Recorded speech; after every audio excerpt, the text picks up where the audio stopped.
After swirling the pan around a few times, you'll find that the larger rocks come to the top and you can just take them out by hand. Watching out for nuggets, of course.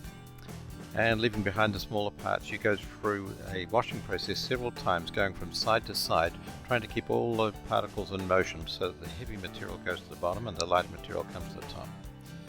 Then you can start doing a swishing motion where you rinse out the lighter material off the top, gently making sure that you don't wash the gold out from the bottom, but the gold will stay right down on the bottom edge. Finally, you do a circular motion in the pan, leaving a fan of finer material in the top of the pan, and if you're lucky you'll see some gold there in the trace. Unfortunately there's none here.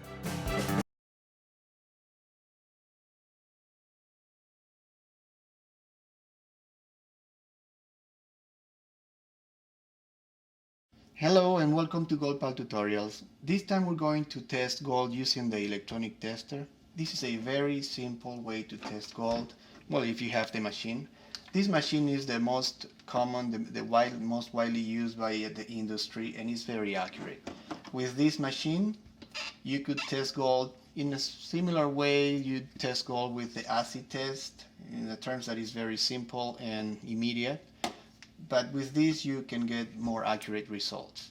This machine could test gold from 6 to 24 carats. It could tell you the exact caratage. It could tell you if it is 15, 16 carats, instead of the acid test in which you could only know if the piece of jewelry is either 10, 14, 18 or 22. This is a little more accurate. So let's start. Let's start with this ring. Now this ring here is a wedding ring, a wedding band that has a label that says 14 carat. I'm sorry, it's here, 14 carat. Let's put it to the test. First, the most important thing you have to do when you test gold using the electronic tester, you have to have a clean surface. You use an eraser. Sometimes erasers are dirty. Before you clean the surface of the piece of jewelry, you have to clean the eraser first. Okay, now it looks pretty good. Let's put it on top of the testing platform. Put it here. This time we have just turned on the machine in order to test this.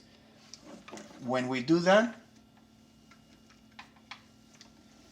we have to clean the tip, because this machine has been used before and it has residues of the gel, because there's a gel we need to use in order to test.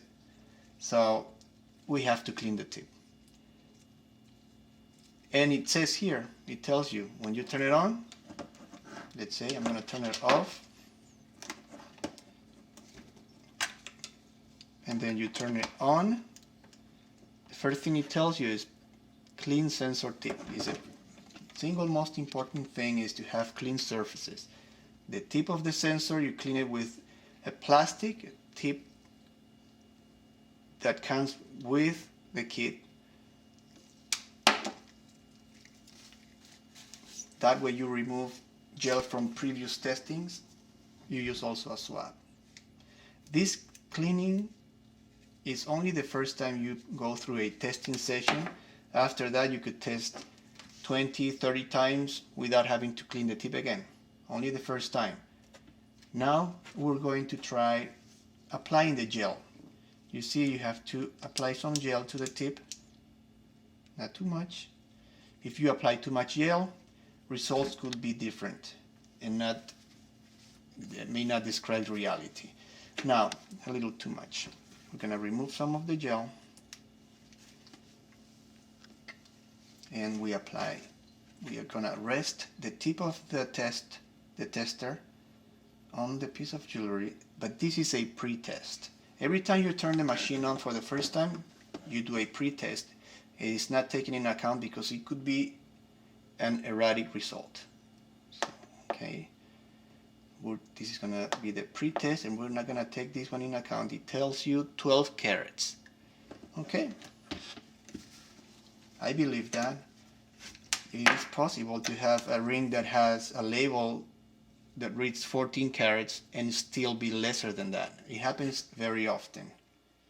Let's try with another wedding band. Now these two wedding bands are very similar. We're going to try testing this other wedding band.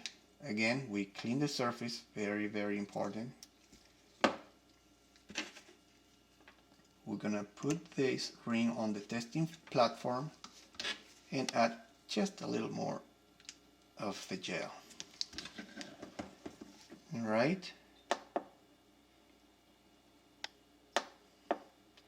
And we test. Yet again, 12 carats. And this ring also reads 14 carats. That is the way you test with the electronic tester. Very simple, a click of a button, and very accurate. Okay, that's it. Thank you.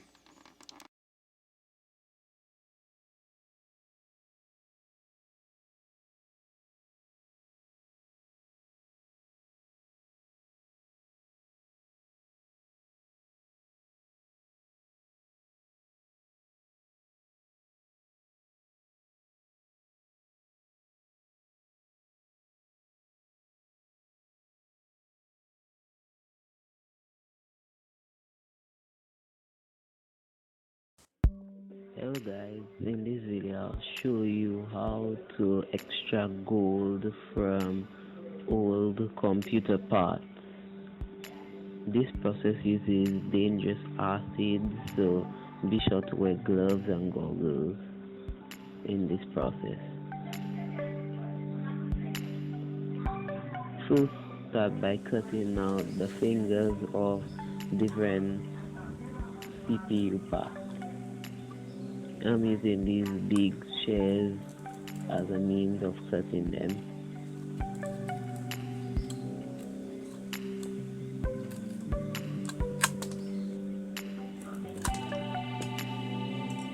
Now get hydrochloric acid and then add the fingers with the gold on them to it.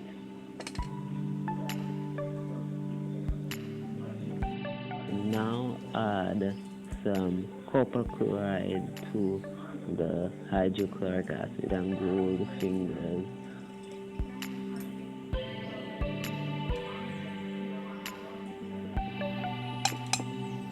Swirl this to dissolve the crystals of copper chloride.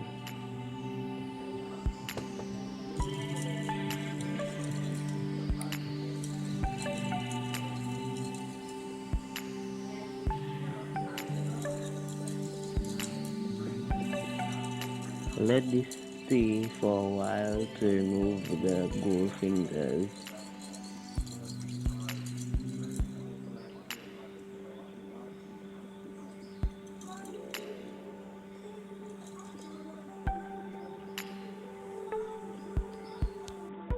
PCB is actually made of 3 layers. The first layer is a PCB layer, then the copper layer, then the gold.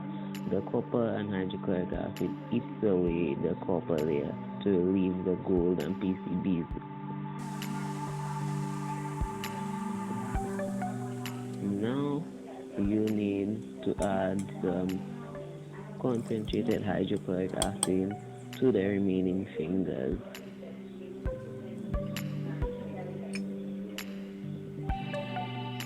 Add 3 milliliters of nitric acid to dissolve the gold.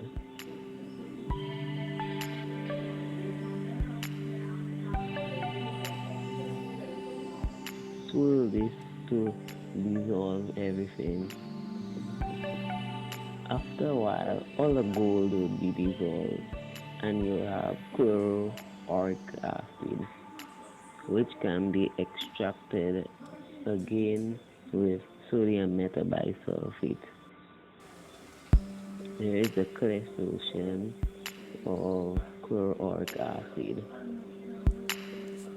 Thanks for watching.